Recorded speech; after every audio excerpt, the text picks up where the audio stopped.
Good afternoon. The time is now 5:33 p.m. on April 20th, 2016, and this public meeting of the District of Columbia State Board of Education is now called to order. The roll will now be called to determine the presence of a quorum. Mr. Hayworth? Mr. Jacobson? Present. Ms. Williams? Present. Ms. Lord? Ms. Lord? Ms. Wilson-Phelan? Ms. Wilson-Phelan? Ms. Wattenberg? Ms. Anderson? Ms. Anderson? Mr. Jones? Mr. Jones?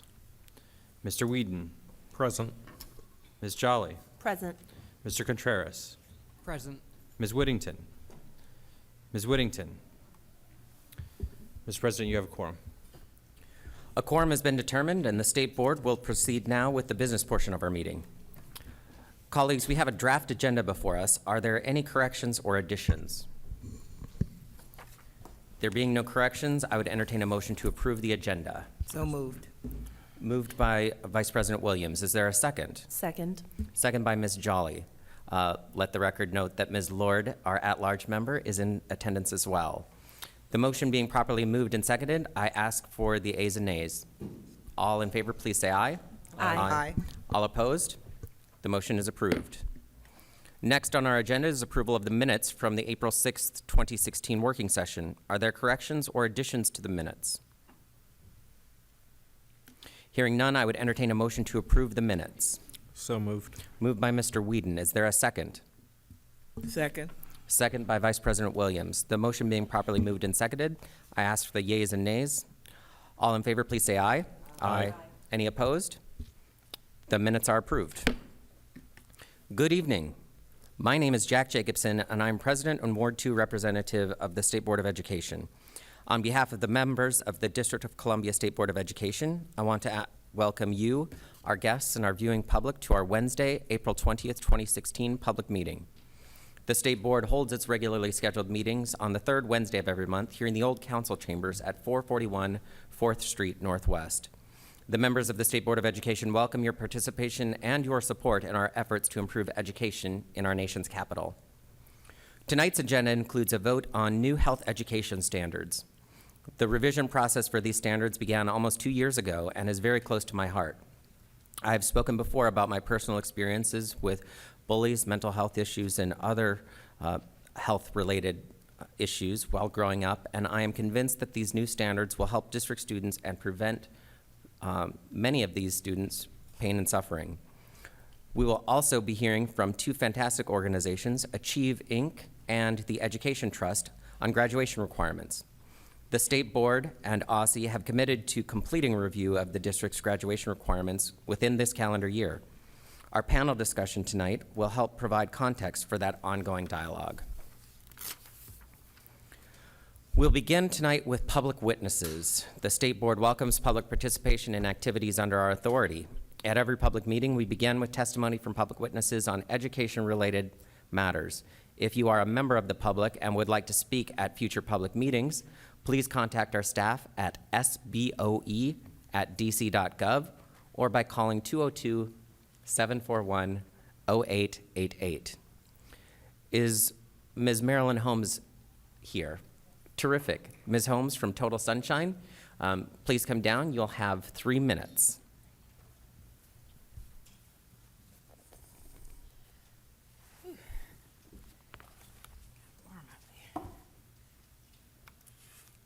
All set?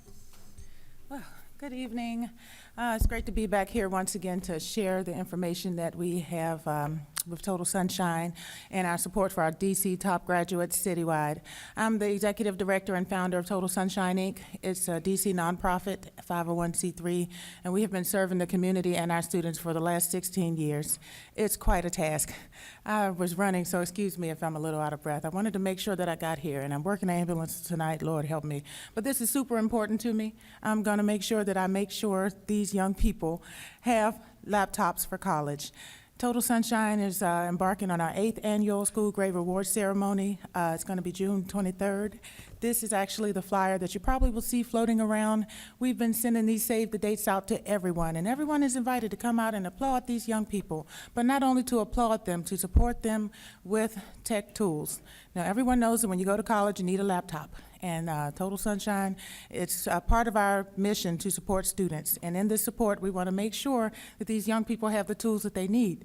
Valedictorians and salutatorians, we just got the final list in today, and we have 66 students to support. We're doing public schools and charter schools. We're not discriminating. If you're a valedictorian or salutatorian, we're going to try to make our best effort to ensure that they have the tech tools they need to succeed when they go to college. Total Sunshine, this is a part of our school grade incentive program.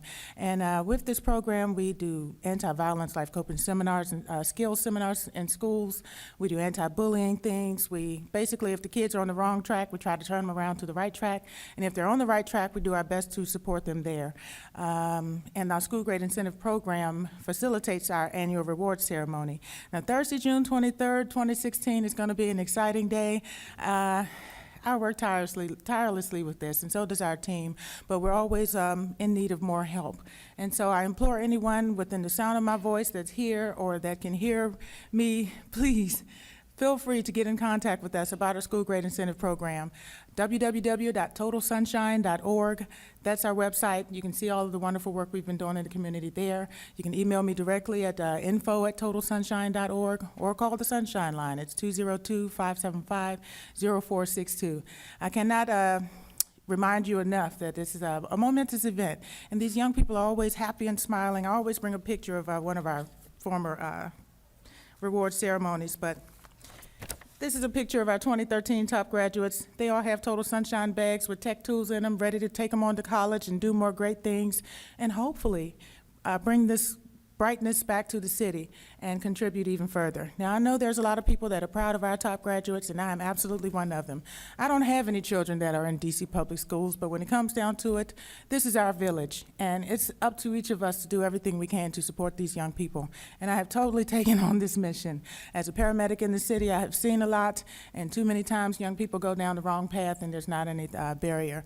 So I'm doing what I can, and hopefully others will hear me and will be willing to join with us and support this effort.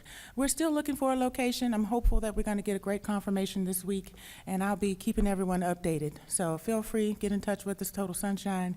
We'll be televising the whole thing. Recognition and applause and support for the top graduates. I love it. Thank you so much for this opportunity. Thank you, Ms. Holmes, and thank you for coming down. Okay. Next, we will hear from our Superintendent of Education, Ms. Hansel Kang. Thank you, President Jacobson, and members and community that's here. I just wanted to offer a few brief comments. First, as President Jacobson said, I'm looking forward to the vote this evening on the health education standards. Over the past months, OSSI and the board have worked closely together to engage with stakeholders on the health standards revision, including educators, parents, students, district agencies, and health advocates. We are grateful for all of those who have provided input and comments throughout the standards revision process, and I'm personally very grateful for the hard work of my OSSI staff and the board members and their staff for their partnership on this issue. The new standards align with the National Health Education Standards and reflect best practices and community input from DC. These standards reflect the needs of district students and will help schools support students in maintaining and improving their health and wellness. If the new standards are approved this evening, OSSI will work with LEAs and schools in the coming months to support them in implementing the new standards for the 2016-17 school year.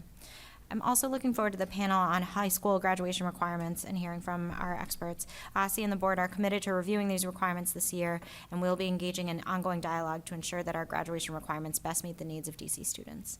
Thank you. Thank you, Superintendent Kang. Now tonight, it is our distinct honor for the State Board of Education to welcome Akilah Johnson to our meeting.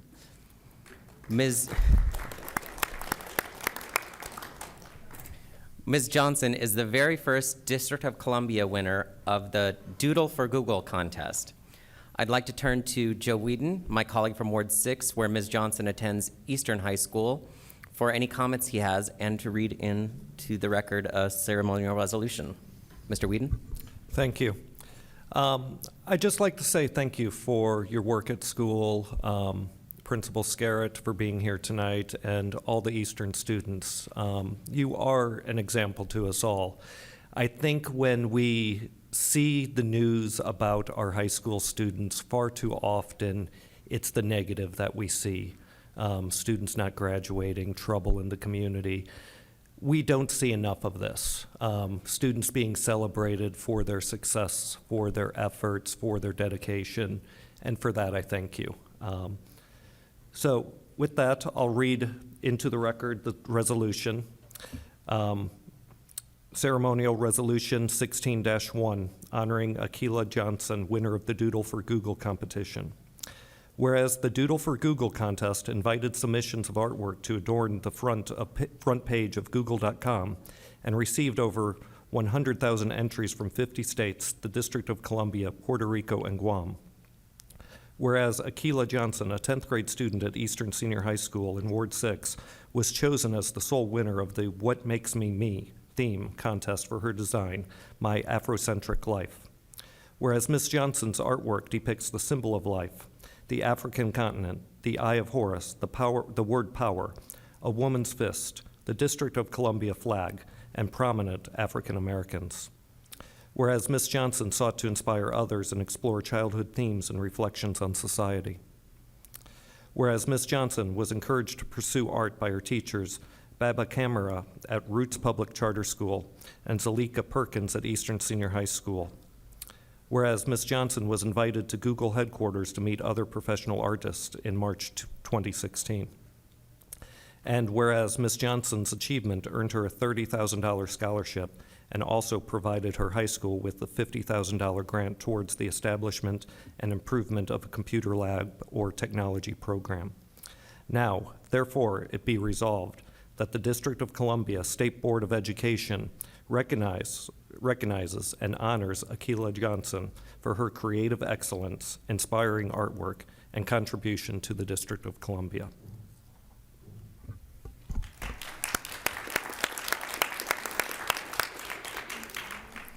I would now entertain a motion on the resolution. So moved. Moved by Mr. Whedon. Is there a second? Second. Second by Ms. Wilson Phelan. Now that it's been properly moved and seconded, I ask for the yeas and nays. All in favor, please say aye. Aye. Any opposed? The resolution is approved unanimously. Now I'd like to take a brief minute, Akilah, if you would join us in the well with my colleagues, we'd like to take a picture or two with you.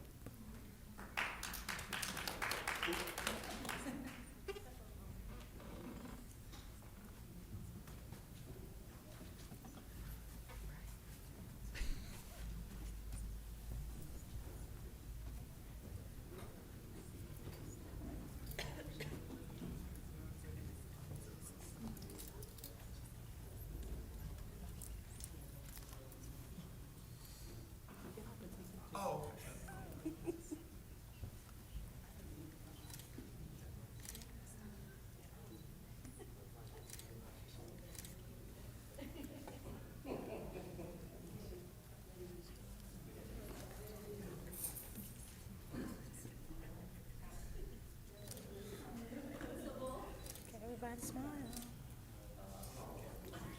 It's paparazzi time.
Thank you once again, Akilah, and the State Board is going to be very excited to see great things from you in the future.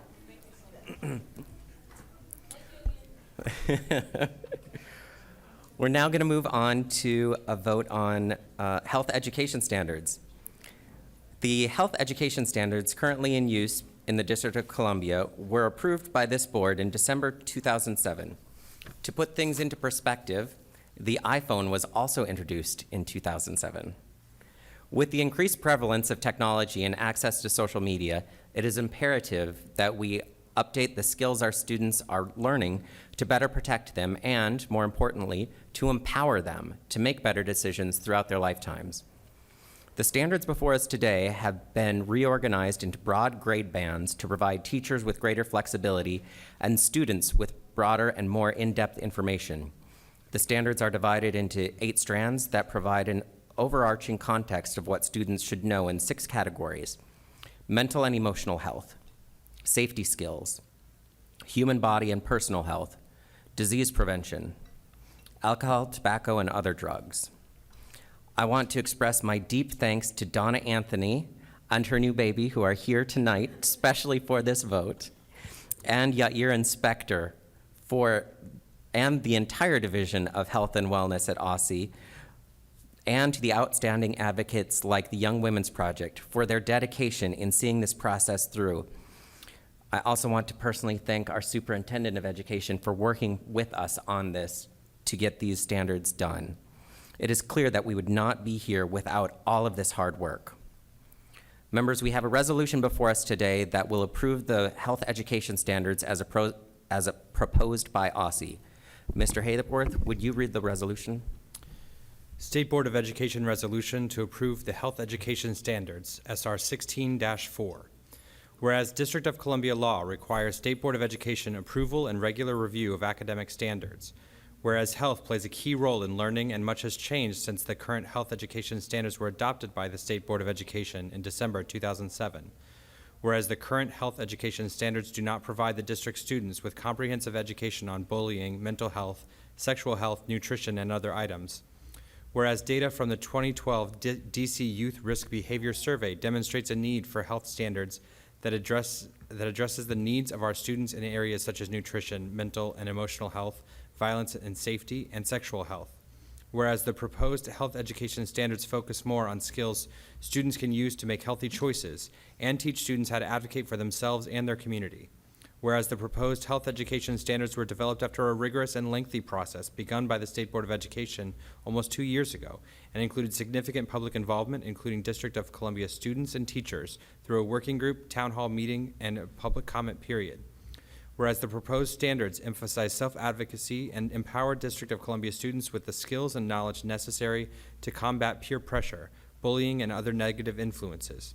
Whereas District of Columbia students and teachers were directly involved in the creation of the proposed standards.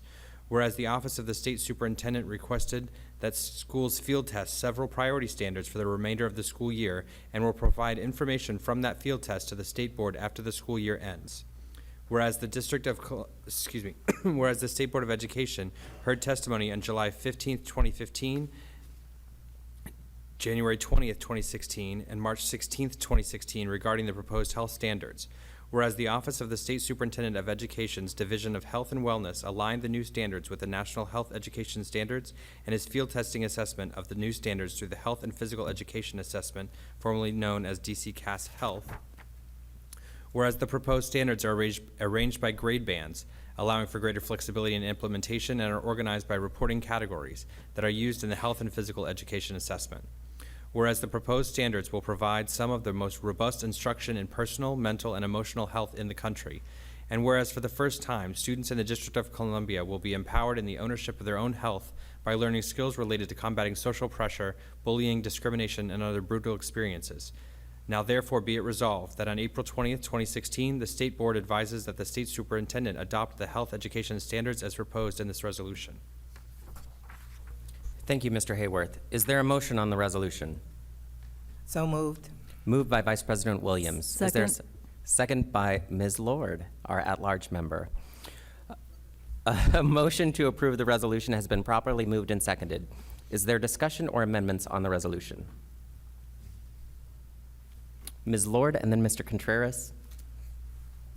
Thank you, Mr. President. I just, as one of the few people who remembers the first set of standards, I just wanted to applaud your work, Mr. Jacobson, which started years ago, and the Young Women's Project, and all the board members who really dug deep into this. We approved the first ones in 2007, December. We were a brand new board, newly constituted. This was our first major piece of business, and the importance of it came home in the ability to recruit schools and teachers and communities in the fight against what was then the nation's highest rates of childhood obesity, HIV/AIDS in teenagers, and teen pregnancy. And according to the State Superintendent's Office, we have seen a decrease in the rates of childhood obesity. So I think that this shows the impact of the work that we're doing, even though it seems very education policy up there in the sky. And I also want to point out that there are some significant and very important differences between the standards that we're approving or voting to approve and the ones that they evolved from. Our young people have been subjected to a lot more trauma than we probably envisioned back in 2007, 2008. We had one young man from Mary McLeod Bethune Academy who wanted to know how he could equip himself to deal with guns being pulled on him. So this includes violence, advocacy, anti-bullying, and also for flexibility for teachers because it's grade bands. It's what's appropriate for K through 2 rather than kindergarten, first grade, second grade. And that gives us enormous flexibility for creating the right interventions, the right advocacy, the right information at the right time. And I'm really, really excited about the effective strategies our young people will have to cope with fear, to cope with stress, to cope with peer pressure, how to recognize it, and of course, nutrition and safety. So with that sort of prelude, I am very enthusiastic about this work and about the process by which we arrived at it. Thank you. Thank you so much, Ms. Lord. Mr. Contreras, and then Ms. Wilson-Phelan. Thank you.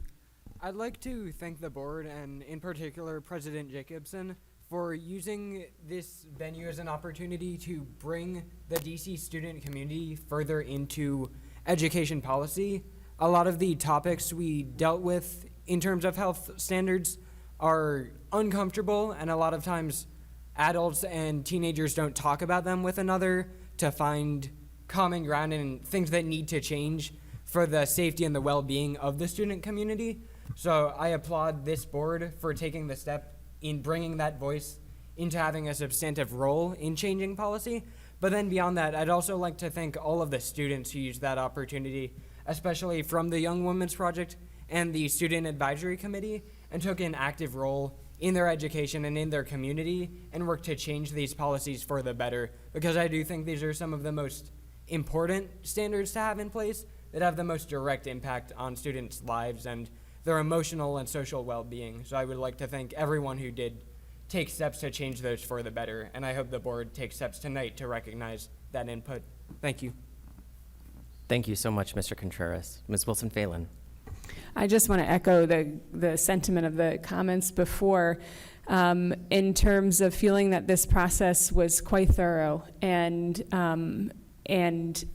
persistent despite opportunities to be distracted and seeing their completion. And so I just want to recognize that, Jack, and your leadership. I know how important this has been to you personally, and it's been very fulfilling as a relatively new board member to see what the kind of engagement we aspire to have looks like across a broad range of stakeholders. Thank you so much. Ms. Vice President Williams. Mr. President, I just want to echo everyone else's thoughts about how this was a passion for you. And since we came on the board together, this was the issue that you were most excited about and pushed the hardest. And I think it will do a lot for our children and students in the District of Columbia Public Schools, this new look at how health affects your life. And I just want to thank you for your efforts and your leadership. Thank you so very much. Ms. Wattenberg from Ward 3. Yes, there's a famous saying that sometimes, especially at a meeting, everything that needs to be said has already been said, but everybody hasn't said it. So I just want to say again, congratulations to Jack. Thanks for doing it. And thanks to all the people at all the meetings who participated, because it was really a tremendous participation, and the folks who came to talk to us here at the board were tremendously interesting. Thank you, Ms. Wattenberg. If there are no more comments, I will make a brief statement of my own. Once again, appreciating the Bowser administration, and in particular Superintendent Kang, for agreeing to work with us and move this forward. I also want to make sure that folks know that this is not the end-all be-all. There's a lot of work to do with implementation. There's a lot of work to do between city agencies to make sure that we improve the health and lives of students, not only just by passing these standards and letting them sit on a shelf, but implementing them effectively, creating toolkits for teachers and for families, and for ensuring that students have the wraparound services they need to be healthy, productive citizens. So we will continue that work, at least from the state board side, from what we can do in terms of following up on implementation and on scores, on tests, when there are assessments on these health education standards. And with that, I would suggest that we move to a vote. Let's see. Are you making a motion to move to a vote? Yes. Second. Okay. We are now moving to a vote. I'd like a roll call vote on this, please. Mr. Hayworth? On approval of the health education standards, SR 16-4, Mr. Jacobson. Aye. Ms. Williams. Yes. Ms. Lord. Aye. Ms. Wilson-Phelan. Yes. Ms. Wattenberg. Ms. Anderson. Ms. Anderson. Mr. Jones. Mr. Jones. Mr. Whedon. Yes. Ms. Jolly. Aye. Mr. Contreras. Yes. Ms. Whittington. Yes. Mr. President, the vote is unanimous. Thank you so much. Thank you to our staff. Thank you to my colleagues. Thank you to OSSI and the Deputy Mayor's Office for this incredible work. We look forward to continuing to follow up on these. As always, staff is empowered to make minor technical and conforming amendments. And with that, we're done with health education standards for the moment.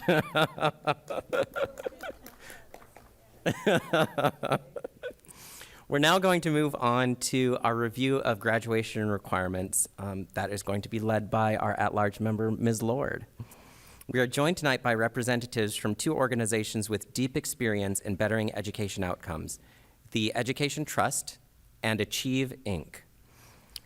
Daria Hall is the Interim Vice President for Government Affairs and Communications at the Education Trust, where she operates as the strategic leader of the organization's legislative, editorial, and field operations work.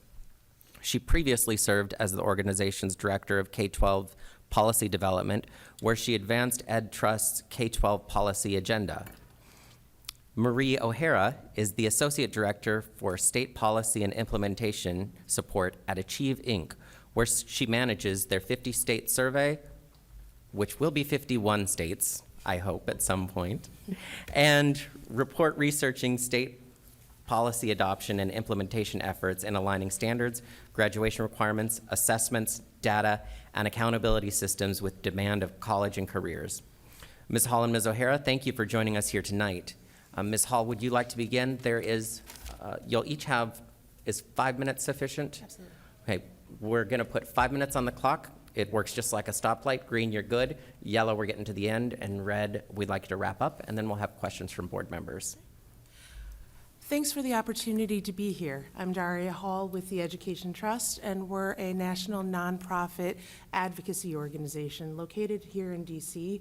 We work to close the gaps in opportunity and achievement that separate low-income students and students of color from their peers.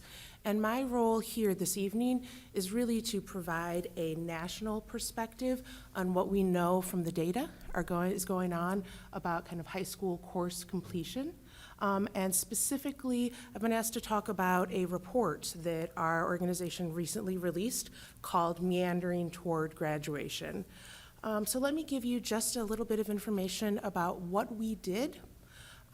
We analyzed data from the high school transcript study, which follows a nationally representative group of ninth graders from 2009 to 2013. And we grouped graduates into 4 course of study categories: college prep, career prep, college and career prep, which is of course what we want for all of our young people, and no cohesive curriculum. How did we create these categories? We looked first at the courses that most public colleges require for admission to determine what comprises a college-ready curriculum. So that is 4 credits of English, 3 of math up through Algebra 2, 3 of science, including biology and chemistry or physics, 3 social studies, including US or world history, and 2 foreign language within the same language. For a career-ready curriculum, frankly, we defined it pretty broadly and said that there would be 3 credits of CTE courses in the same field, so in business or health science, for example. Now, I want to be very clear that, of course, just courses do not make a student college-ready, they do not make a student career-ready, but they are an important piece of the puzzle. And what did we find? That despite all of the rhetoric and commitment to college and career readiness going on in this country, just 8% of graduates had completed both a college and a career-ready curriculum, and that nearly half, 47%, had completed no cohesive curriculum at all, neither college-ready nor career-ready. And that there are gaps between those students from the highest socioeconomic status backgrounds and those from the lowest socioeconomic status backgrounds, with our most disadvantaged students more likely to have completed no cohesive curriculum and less likely to have completed a college and career-ready curriculum. What did we take away from this? Frankly, we took away that schools are prioritizing credit accrual that treats graduation as the end goal. Just get enough courses, get your diploma, and we're good, not actual coursework that aligns with students' future goals. To give you just a couple of examples of the kinds of things we found it was quite frequent that students who didn't complete the college prep sequence had actually taken enough courses in each of the subject areas, but not necessarily the right courses, right? So they hadn't necessarily taken both the biology and the chemistry or physics, but they had taken enough science credits. We also found, looking at career readiness, that it was common for students to have taken a number of career courses, of CTE courses, but that they were very disjointed and haphazard, and not something that actually provided any kind of rich and sustained foundation in a particular career focus area. And we get to the question about what about college and career readiness? We found that a number of the students who had in fact completed the career-ready course of study were not taking the rigorous math or science courses necessary for college readiness, even though we know that so many of the in-demand careers demand high levels of mathematics and science.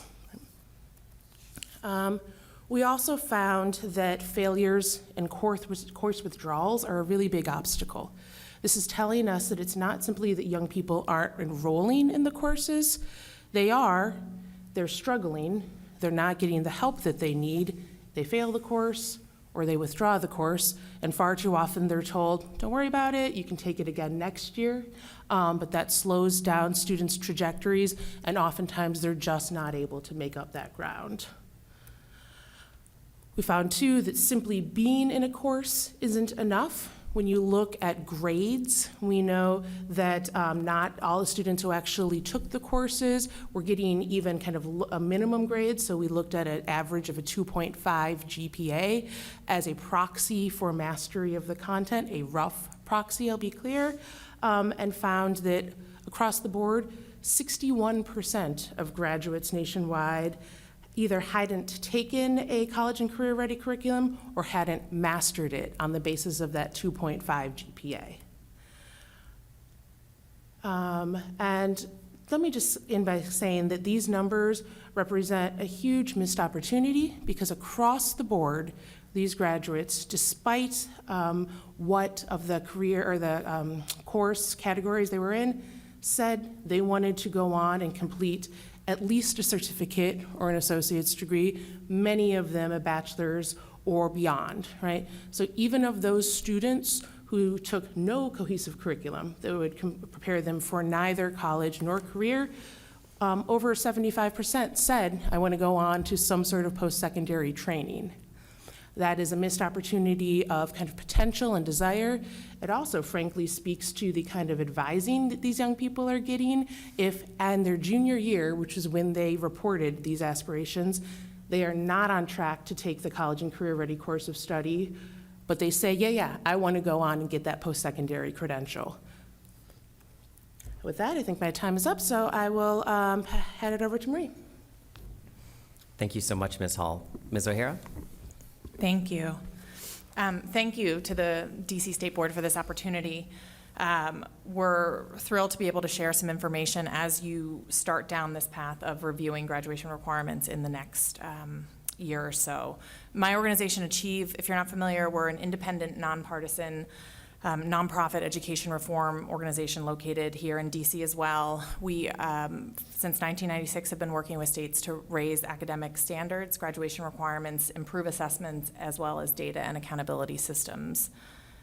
We regularly engage with states on graduation policies, as well as issue reports on those graduation policies and requirements. And with that, I'd like to share a few high-level takeaways about DC's graduation requirements and those policies and how they compare with other states. And again, keep in mind, these are high-level, lots of weeds and nuance and wrinkles that I would love to spend a lot more time on, so I'm happy to take those as questions. DC is one of 24 states, and I'm counting us as a state, that has committed to exposing all students to its full range of college and career-ready standards by expecting students to take a complete course of study in high school aligned to those expectations. And specifically, we're talking about math and English language arts for this number. DC's requirements are similar to many states' math and English language arts requirements. DC is one of 15 states to expect students to complete 4 years or units, credits of math, and specifies Algebra 2 or Integrated Math 3 as a necessary requirement in order for students to receive a diploma.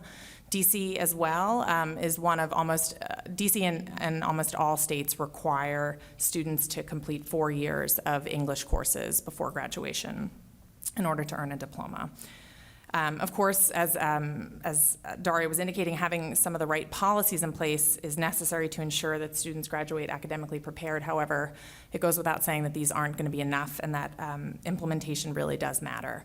So to this end, DC needs to increase the transparency of data around student outcomes and actually improve those outcomes so that graduates are prepared to succeed in their next steps after high school, whether that be enrollment in a 2 or 4 year institution, technical training or apprenticeship program, military workforce. So 3 key points to increase the data transparency and improve these outcomes. First one being that diplomas should be meaningful. Students who graduate from high school in DC should be prepared for their next steps after high school. Graduation rates are continuing to rise both in DC and across the country, and we want to make sure that more students are actually graduating college and career ready. In DC and in nearly all states, there exists a large gap between the number of students who graduate from high school and the number of students who are actually prepared to succeed in post-secondary education, the military careers, et cetera. In other words, in too many states, earning that high school diploma is not a signal that they're actually ready for their next steps after high school, and this is of great concern. So some of the information that I provided as handouts look at which college and career ready measures DC reports, as well as how students are performing against some of those measures. And there's both a national and a state-specific profile that I'm happy to talk more about. The second point is that transparent public reporting is a powerful lever. System leaders need to monitor and publicly report on the effectiveness of policies. This starts with understanding how your students are doing. This means having the right information at the right time for the right people. It can also be a powerful low-stakes accountability mechanism. So monitoring graduation requirements implementation can enable policymakers to have more informed discussions about answer key questions such as, do required courses and course sequences actually lead to success in and after high school? Are courses and course sequences that are disproportionately leaving students ill-prepared, or those that actually are preparing them for great success after high school? Are students that might be likely to succeed in more rigorous courses not actually getting access to those courses? So why don't they have access to those courses if there's reason to believe that they really would be better served by them? And finally, what are some key demographic characteristics of those who enroll, who succeed and who don't succeed? And are there particular patterns that we can learn from? If you're not collecting that information nor publicly reporting the information to these types of questions, you may not be able to understand what's working, where there's bright spots emerging, what can be scaled and replicated, and where there are opportunities to better support students and educators. Finally, just a note that we really do see that there being a moral imperative to this work. The imperative is to ensure that all students have access to the coursework that will prepare them for the demands of college and career. One of the great promises of establishing college and career graduation requirements, as DC has done in English and math specifically, is to address long-standing inequities in which low-income students and students of color are systematically given a less challenging curriculum. Effective implementation, to Daria's earlier point, requires ensuring the rigor and consistency of courses and that the standards are actually being covered by those courses. So one thing to have the standards, another to actually make sure that they're being implemented in the classroom. And some of the mechanisms we talk about are things like course approval and reviews processes, inventorying school curricular and instructional materials and required courses, as well as end-of-course assessments.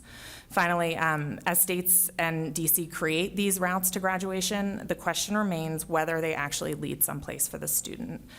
Are students being set up for success? Do they fully understand the implications of taking one set of courses as compared to another? And how are we ensuring that they're ready for their next steps after high school? Thank you again. I'm happy to take questions, and I'll wrap there. Wonderful. Thank you both for being here this evening. This testimony is incredibly informative and will help us as we move down this path, which is being led by our at-large member, Ms. Mary Lord. Ms. Lord, I'll allow you to open up this conversation, and you may have the time that you need. Well, thank you very much. And first of all, thank you for being here and giving us the 30,000-foot view, and for really focusing on the importance between the high-quality college and career expectations, the graduation requirements, and how those actually help to close achievement gaps, raise access to high-quality courses for all children. Because at the end of the day, it's not about what the policy says, it's how well it is accessed by students and taught by teachers. So that alone was worth the price of admission for me. As my colleagues know, I've spent a bunch of time thinking about revising graduation requirements and talking with members of the community, and we've had many efforts along this. So we also want to create civic readiness, and one of my questions for you is, how do we use this policy lever of establishing graduation requirements to ensure the equity, the equal access to great courses? Do we have to rethink how we consider project-based learning? Should we require term papers and final projects? And most specifically, how do we get at this career technical education piece? And what indicators would we use or consider using to know that we've actually moved the needle forward? Graduation rates are kind of a post-mortem. So are many of the indicators of college and career readiness, but I'd like to be able to know, if we're sending students into expensive colleges and they're flaming out in their first semester, what we need to do to adjust that. So with that, take it away.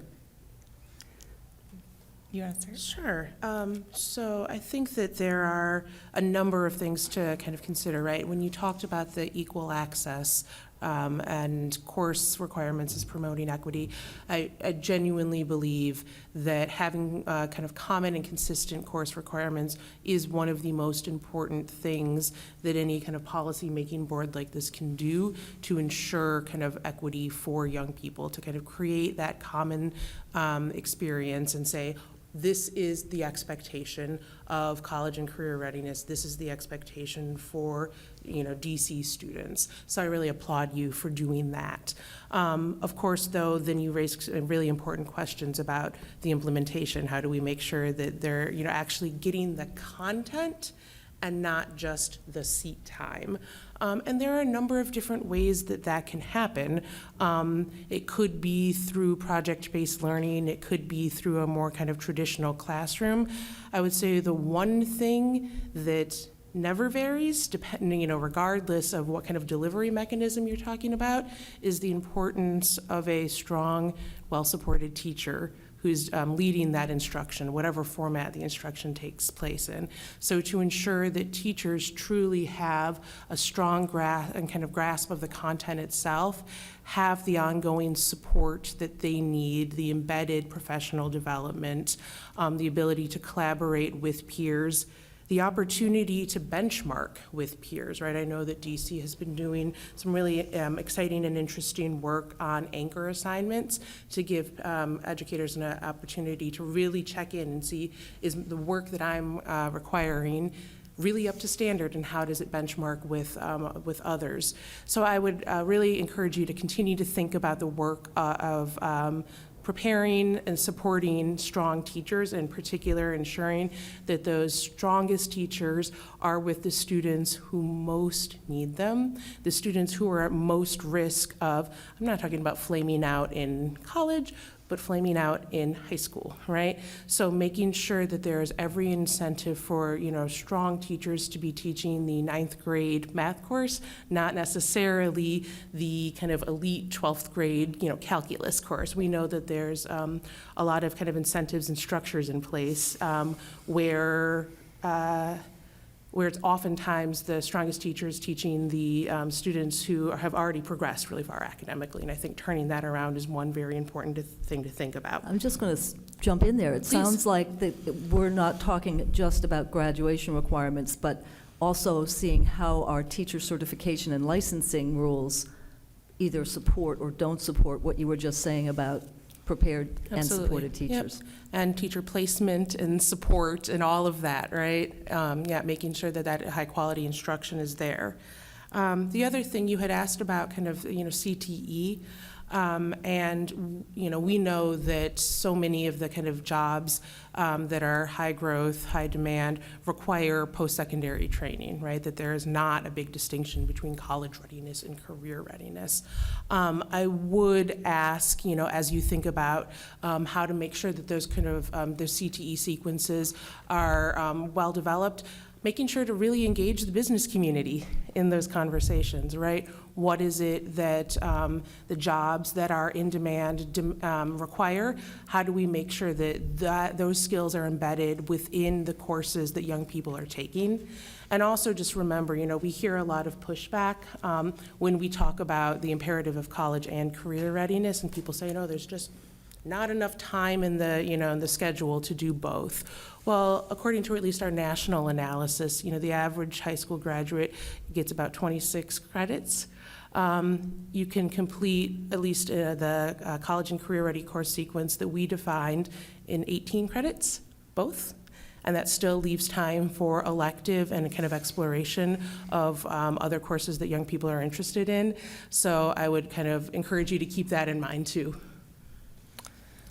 Just two things to add to that. On the college and career readiness, we recently, within the last year, profiled a number of schools in both Massachusetts and Ohio and kind of nested the school district state role and kind of showed you a window into the world of really, really successful programs that were delivering both the career and the college readiness of students. And just some, very different models, both in Ohio and Massachusetts, and even within the individual districts and how they're structured, but some, I think, really powerful, and a lot of it from the lens of the student, which is always nice to be able to kind of step into their shoes, and so I'm happy to share those resources, because what we don't want is for it to become a choice between the college or the career, and we think that those are really, there's a role for both of them, because eventually everybody's going to be at that career readiness, hopefully,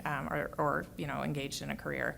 The other thing I would mention back to the real-time data and kind of understanding where students are along the trajectory and not waiting, as you said, to the postmortem graduation statistic, is that we have seen a number of states add these 8th and 9th grade early warning measures, these credit accumulation, and they can be structured in ways that they're, credit accumulation of the core courses and strong, a lot of times district level, some highlights from districts that are really using that data and have partnerships with counselors and are really making sure that they're kind of taking that in on a regular basis, so that they're understanding where students are along the path to graduation, and in 8th and 9th and 10th grade addressing, so that it's not a question of in 11th grade when everybody thinks that they're heading, shooting for the star, and the reality is that the coursework in the transcript is not indicating that they're going to be able to get that before they get to high school.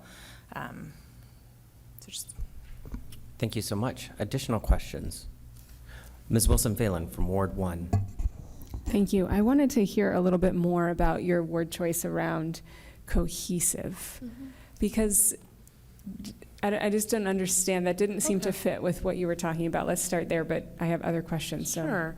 So what we meant by cohesive was meeting either the college-ready course sequence or the career-ready course sequence.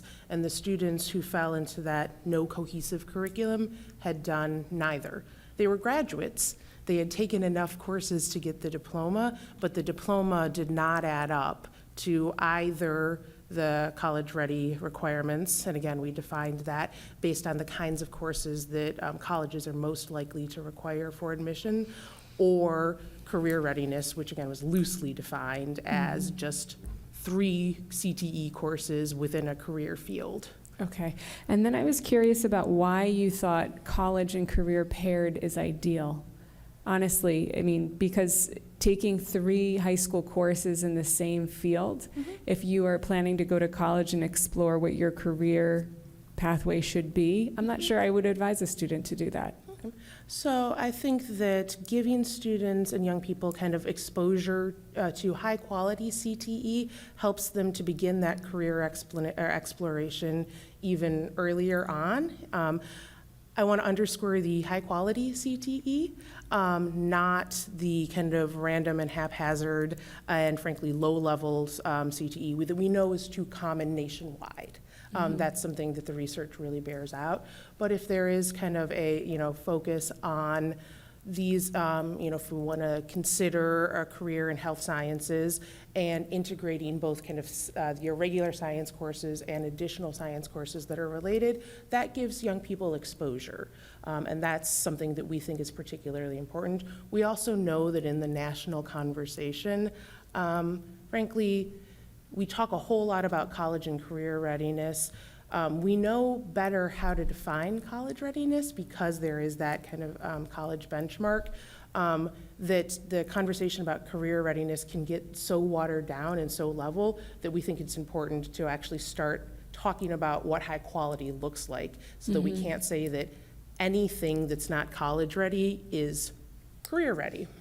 Yeah, I don't disagree with that. I just thought suggesting that all students should take 3 courses in the same career field, I've never heard that before, and when I think about what I would hope a student would get out of high school, it would be broader rather than deeper.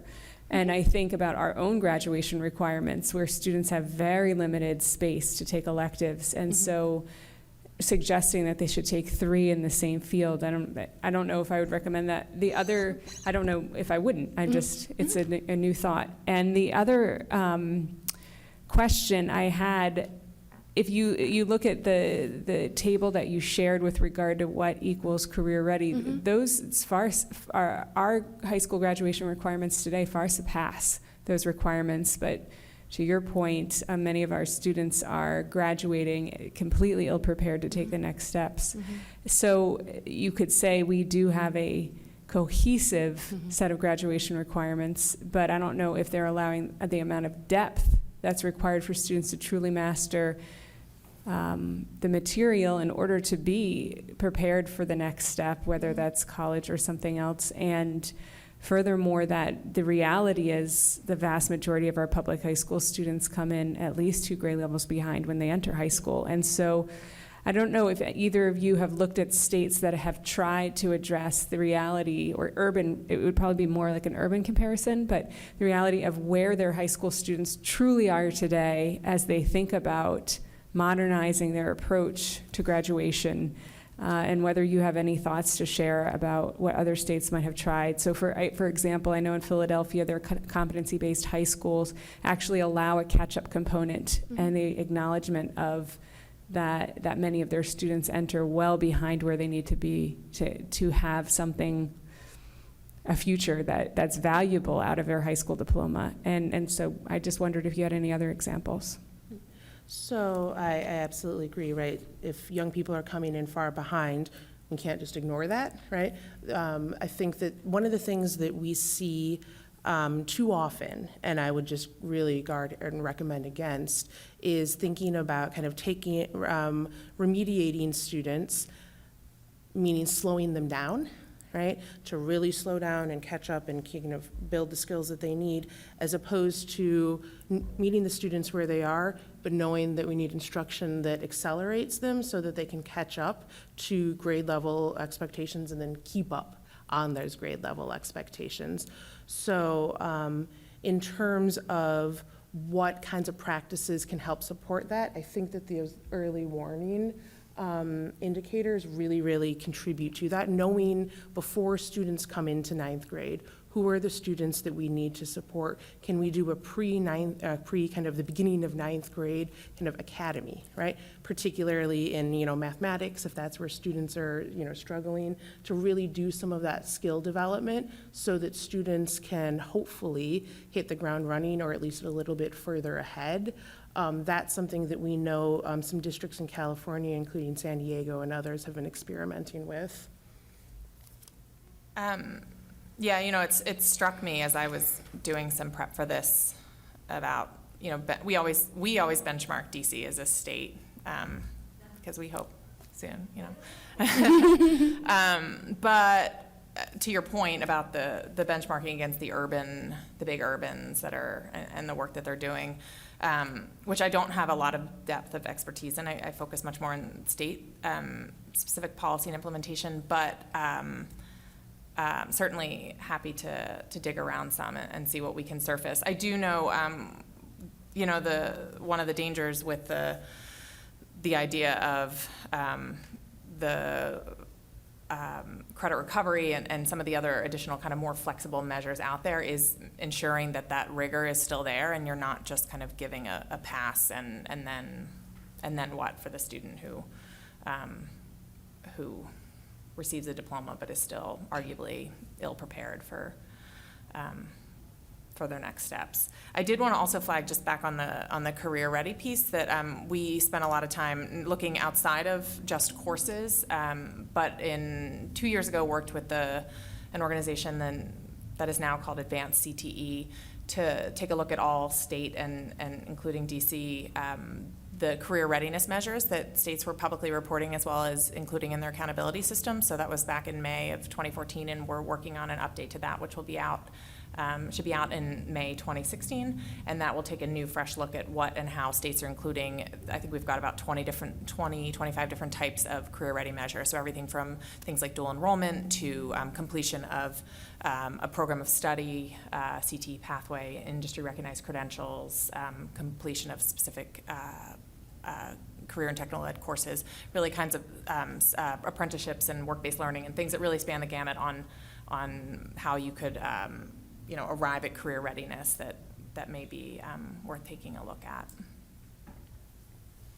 And one last question. I just wanted to raise the issue, and again, that we're in the beginning stages of exploration here, of age. So I do find it unfair that we ask our students to hurry up and catch up when society has essentially failed them up until that point in time. And so now the onus is all on them to try to overcome that and to catch up. And as you likely know, our federal law measures high school graduation only in terms of 4-year graduation elements, but that doesn't mean we can't do something unique here in DC, especially given that those students who are graduating and moving on to UDC spend the bulk of their first and second year in expensive remedial courses anyway, which is an extension of high school for the most part. So why not just keep them in longer? I know overaged students, or the concept of being overaged, is considered a risk factor based on some of the data that's been analyzed by Raise DC. But I'm just curious from your own assessment and knowledge and direct experience, whether and how we might think about age as one of the variables here. Yep. So, I think a couple of things. One, very discrete, you referenced the kind of federal requirements, and there's a new federal law that does allow for both the calculation and accountability for both a 4-year and an extended year graduation rate. So factoring in 5 and 6 years, just so that that's kind of relevant, I think, to your question. I also would kind of suggest that as we talk about the importance of accelerating students and getting them caught up to kind of grade level expectations, that doesn't work at all if it is just an expectation on the students. It has to be an expectation on the entire system. It has to be an expectation that the strongest teachers who are with the most kind of support and the most kind of demonstrated expertise in accelerating students, particularly those who are coming in far behind, have the support that they need, the incentives that they need to go to where those students are, and that we continue to make very intentional teacher placement decisions. It's making sure that those are smaller classes, not bigger classes, which is something that we see very, very often. It's the remedial course that's huge, and it's the AP calculus course that's tiny. That those students are kind of getting additional time, whether it's before school, during the school day, after school. All of those things have to be in place and kind of reflect a systemic responsibility to catching students up and accelerating them, not just saying, hey, student, go forth, and if that doesn't work for you, sorry.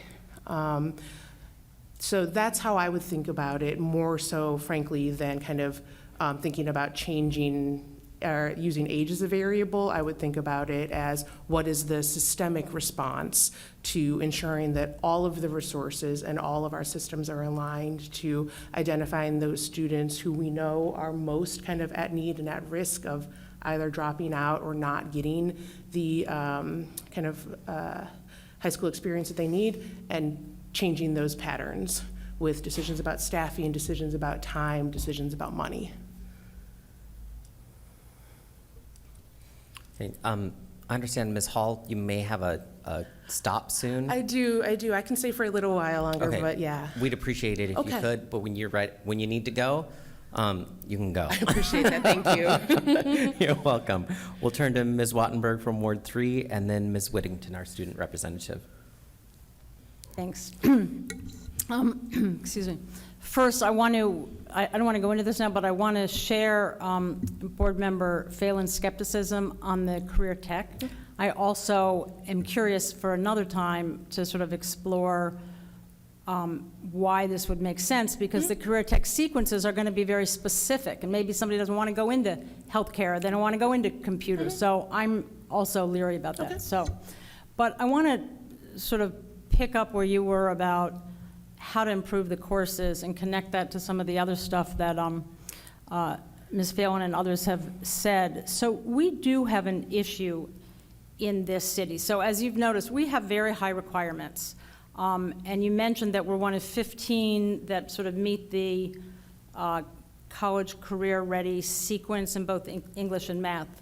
So 18. But I think we're one of even a fewer number that actually requires Algebra 2. Am I correct in that? Or No, so that that's is part, the- that's part that's of the, part of okay, it. so that's part of the 18.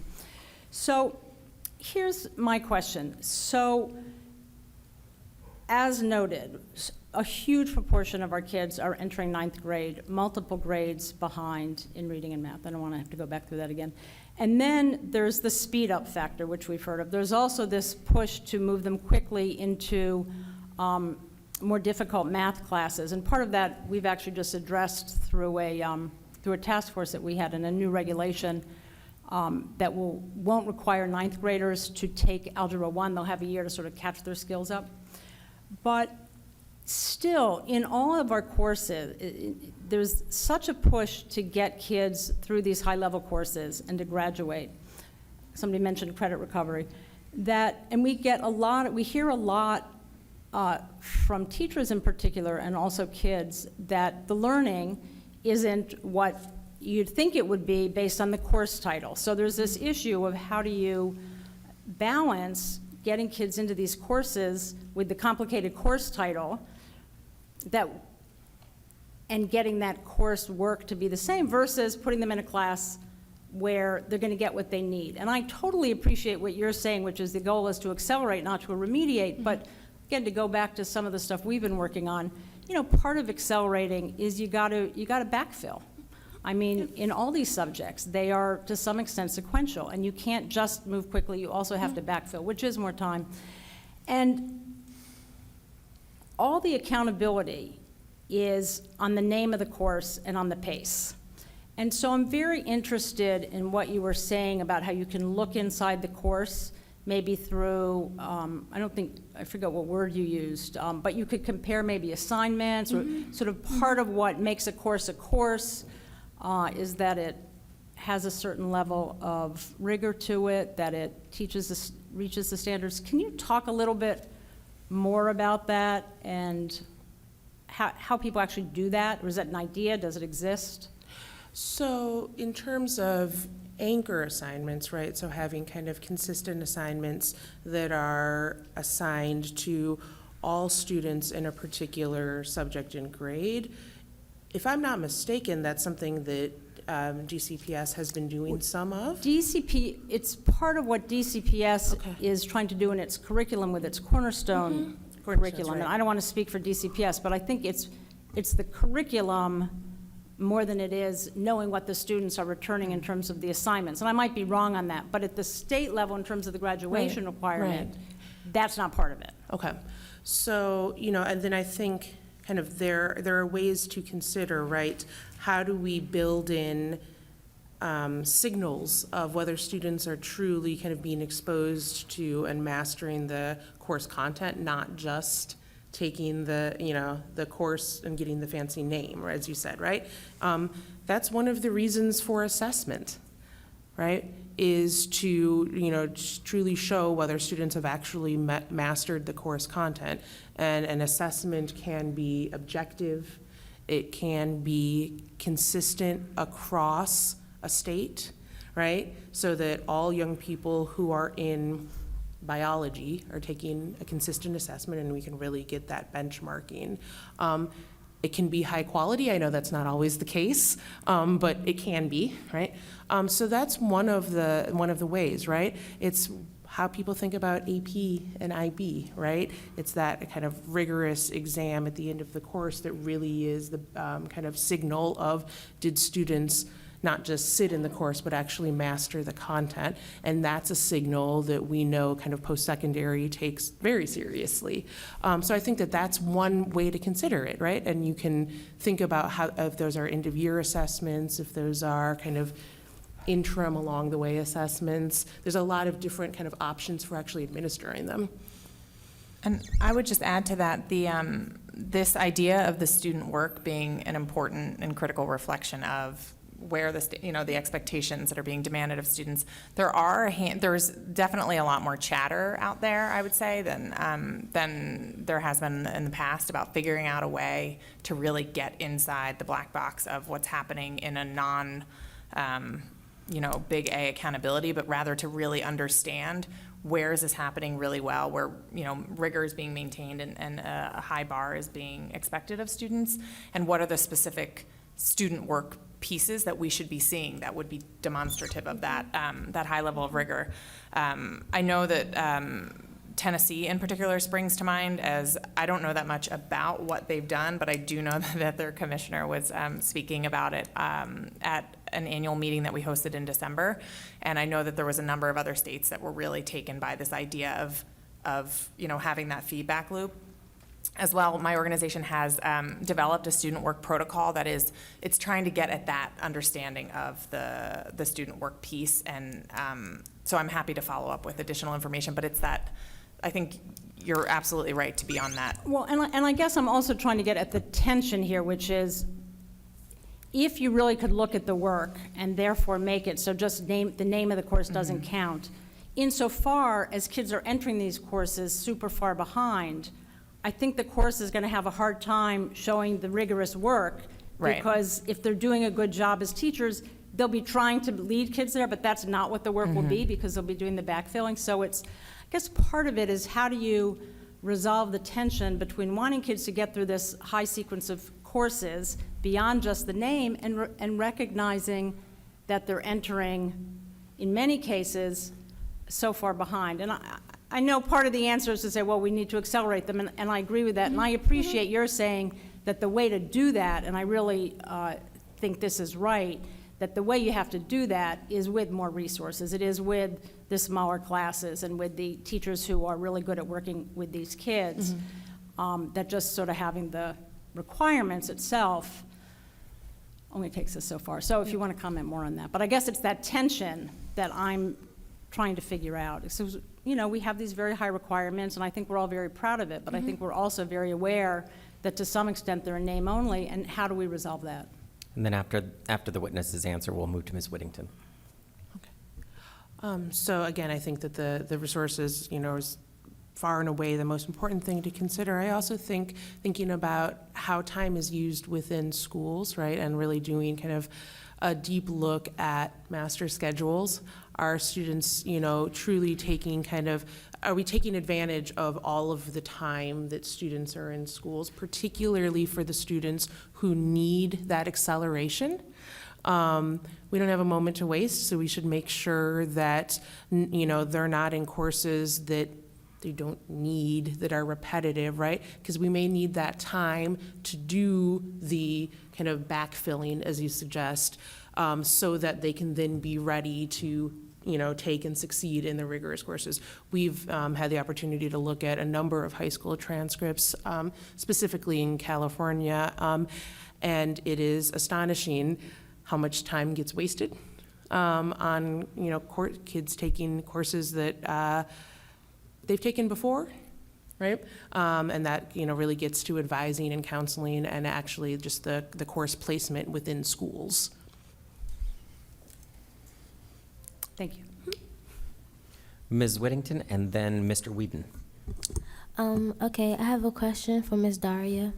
So I noticed you said about accelerating students who come in ninth grade who are already far behind, and I know you only talked about California. I know that in DC, in our schools, we have what is called summer bridge. So for middle schoolers middle schools who come to high school, they have the opportunity to come to school over the summer, and they sit there and they work, and they basically, as you said, they play catch up.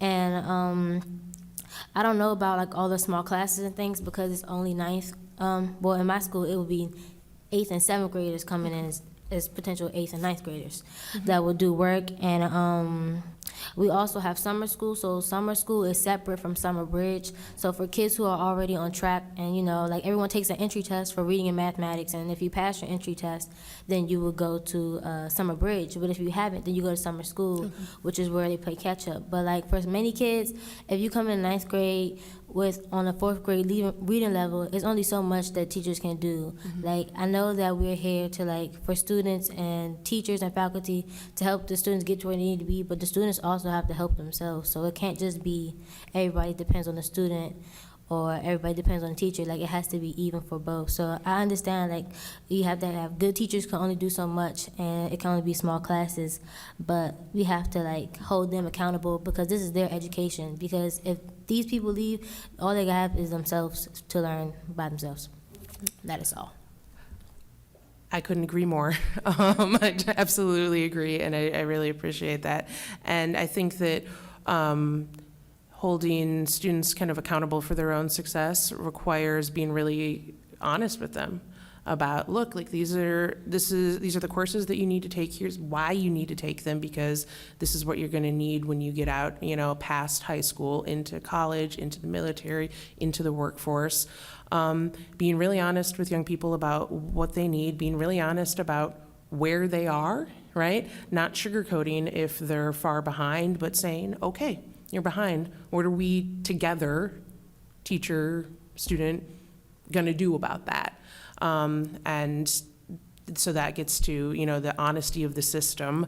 It gets to how, students are advised, all of that kind of stuff. But I totally agree with you.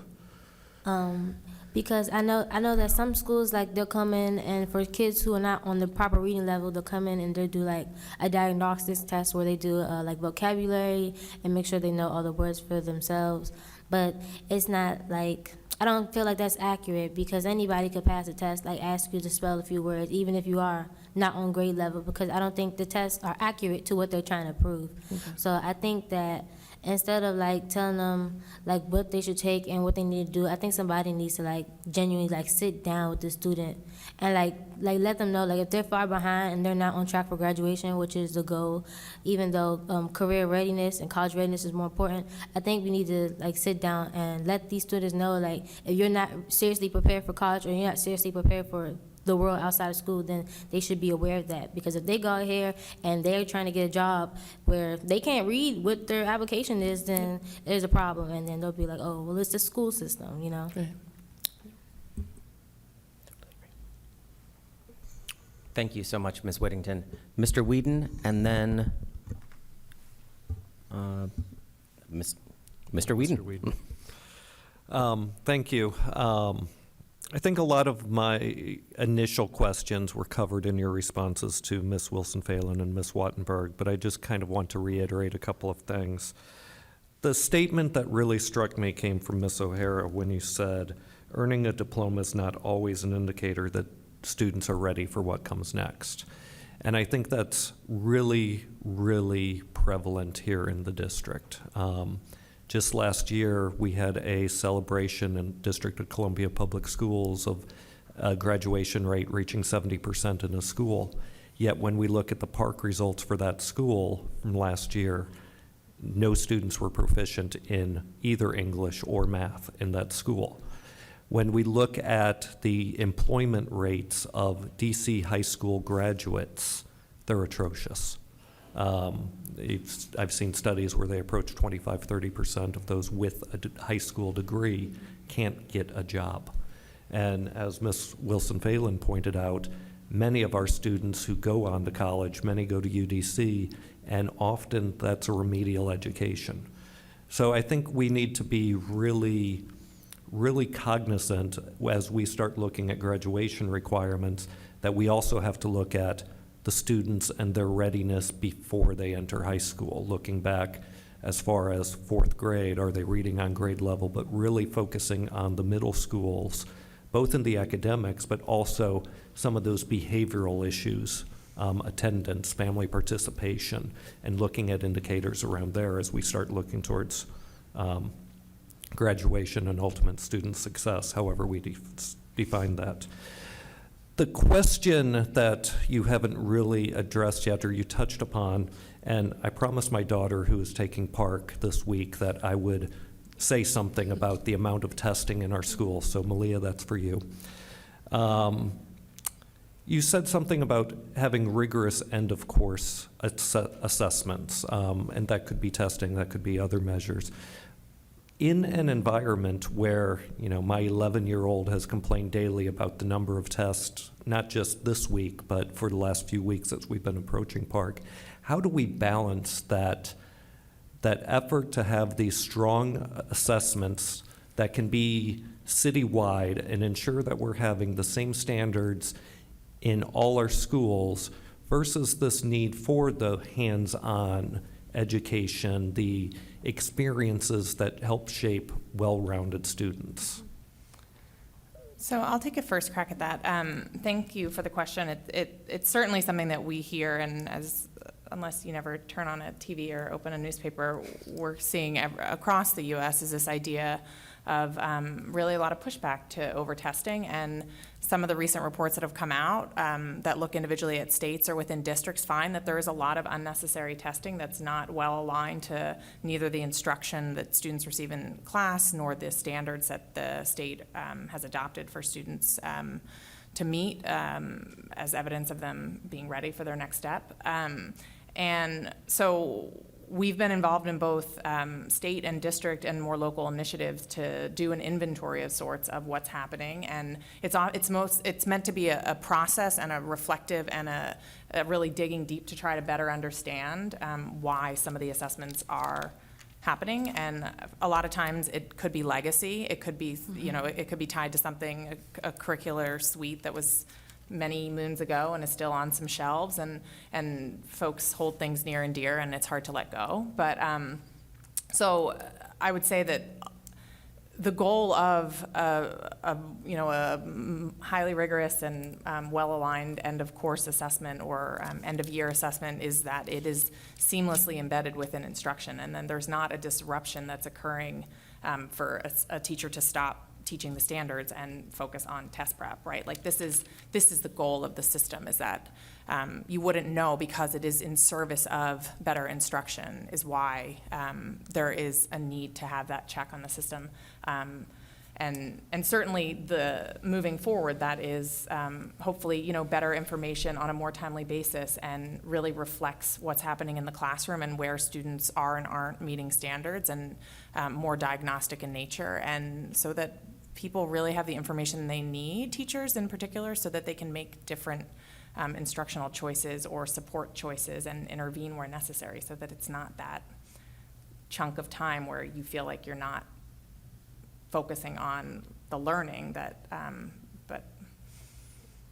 Yeah, and just to reiterate that kind of question of auditing assessments, right? We've seen kind of districts and states really take this on with the help of Achieve and others to go in and just ask of every assessment that's given, why are we giving this? Who uses the results? Is there another assessment or something else that provides the same information? Is this aligned to our standards or our curricular benchmarks or anything? And if there's not good answers to those, then why are we doing it, right? So just taking that step of doing a kind of deep dive and audit, I think, can be really powerful. There's also a pot of money in the new federal law to support states in doing just that. So I would encourage you guys, if that's kind of a concern of yours, to pursue that money. Yep, thank you. Do board members have brief follow-up questions? Ms. Lord, and then Ms. Wattenberg. Just a quick follow-up on CTE, because I think there may be some misapprehension. It's not vocational and it's not required right now. We had to adjust our graduation requirements so that students who are taking AP could take AP courses and have them count rather than have to fulfill a CTE requirement that was not a pathway-aligned requirement. So do you have any advice from states that you've looked at for how you get that rigorous vocational or career pathway depth without ending up with these, we need to nail 2 CTE credits, we'll institute some keyboarding classes? Right. I would redirect you to our one of our partner organizations, Advanced CTE, who has that specific. It used to be the National Association of State Directors of Career and Technical Education, now Advanced CTE. So they focus specifically on their membership, which is the state directors, but really digging into that question of how to get high quality CTE, and it's not the keyboard substitution or the something that's just one-off and not intentional, and building skills and or broadening, ideas and experiences for students. But they're doing so much thinking around it. So I know of some of the resources that I find helpful, which I can certainly send along, but they'd be a great organization. And isn't the evidence pretty clear that if you have a robust career technical vocational education in the context of rigorous academic content education, that essentially the students flourish, they apply what they know, they see the benefit of why they're learning Algebra 2, for example? Absolutely. So maybe that's the model we should be aiming to foster in our schools, and we may have to adjust teacher licensing, because right now those who do need a teacher certification, and that's not always the case if you are a specialist in a trade, for example. There are a few states that have engaged in an analysis of that intersection between the CTE and college-ready space, and particularly those that have advanced CTE, either endorsements or diplomas. The intersection of looking at how those students do alongside having in their pocket the rigorous course taking in math and English and science. They are, when we follow them into post-secondary and we follow them into the workforce, it's true that they absolutely are flourishing and doing so in some of the models that are being put forth, really creative and engaging ways that are much different than 30 years ago, when some people are still stuck on the career tech front. Right, and I just think it's important to note, right, like, it's not just that 30 years ago, people are thinking about CTE from 30 years ago, like, CTE from 30 years ago is still very much alive and well today, right? And the really kind of rigorous, high quality that you've been referring to, I think is very much the exception rather than the rule. Ms. Wattenberg. I'm going to throw out two ideas that I've heard that I think maybe try to deal with this issue of how do you encourage everybody to reach their maximum, understanding that at any given moment, how people are going to get there and where they're going to get might not be the same. Mm-hmm. So two things that strike me. One is these used to be more popular, the idea of different kinds of diplomas. And to use Desiree's words, you make very clear, this diploma is if you want to enter the best apprenticeship programs that we have, this is the kind of diploma you want. If you want to attend a community college, this is the kind of diploma you want. If you want to attend a selective four-year college, this is the kind of diploma you want. So that each one is very clear about what the expectations are. And the idea behind each one is to really elicit the maximum learning and provide the maximum support for each child. Now, I know long ago, it's very easy for those to become sort of a useless diploma and a good diploma, but at least in theory, it seems like you could have different kinds that would speak to these different kinds of needs, and each one would require serious, rigorous courses. And I just wonder if you have any sense of the extent to which this is going on in other states that we should look at. So I imagine you kind of have more on the diploma types. I will just throw out kind of a warning that there's a lot of history with these kind of multiple diploma options, that they're very, very differentiated by kind of student race, ethnicity, and income, and that it is low-income students and students of color who are disproportionately in the, so you want to go to community college, or so you want to get a certificate track, and it is disproportionately white and affluent students who are in the so you want to go to a four-year college track. And I have not seen a piece of data from either students or parents that suggest that the aspirations of young people are so different by race or by class, that, those disparities in who's actually taking the course, getting various diploma types, is just a matter of what students want. I think that it is very clear that it is about how students are being tracked and advised and counseled. So I would just really raise that as a kind of word of serious caution. So let me just say, I'm very sympathetic to what you're saying, and I would just encourage you to think about this and have a further dialogue, which is, so we're not doing the tracking now, and our kids are totally tracked. I mean, as people have said, we don't have any tracking, we don't offer any guidance in the terms of courses, and we still have the same horrible statistics. So I'm just trying to figure out a way to be honest about what we can do and do it. And so as we move forward on this, and I am so admiring of the work of Ed Trust. I used to do a lot of work with them. So I would, and same with the chief. So I just love to be in contact with you guys as we move forward on this. Absolutely. I think it's a challenge, but I didn't mean to cut you off. Yeah, so definitely echo Daria's cautions, as well as would add that in the last few years, we've actually seen more states move to the one diploma, as you said, many diplomas were, or many diploma options, at least on its face, were something that have kind of fallen away in a lot of states, although that raises for us some questions about, is there a weakening of rigor, or what, given that there's no movement, that grad rates going up and most of the other measures of college and career readiness across all states are stagnant or not where you need them to be, and we've got 40, 50, 60, 70 percentage point gaps in readiness as per, call it what you will, a proxy of a student's readiness, but that versus graduation rate, it's hard to explain away those huge gaps. One of the other things we've seen is kind of a aggregation of diploma types into one diploma, but the addition of endorsements, which is more, it's that core that remains the same. That's a much better idea.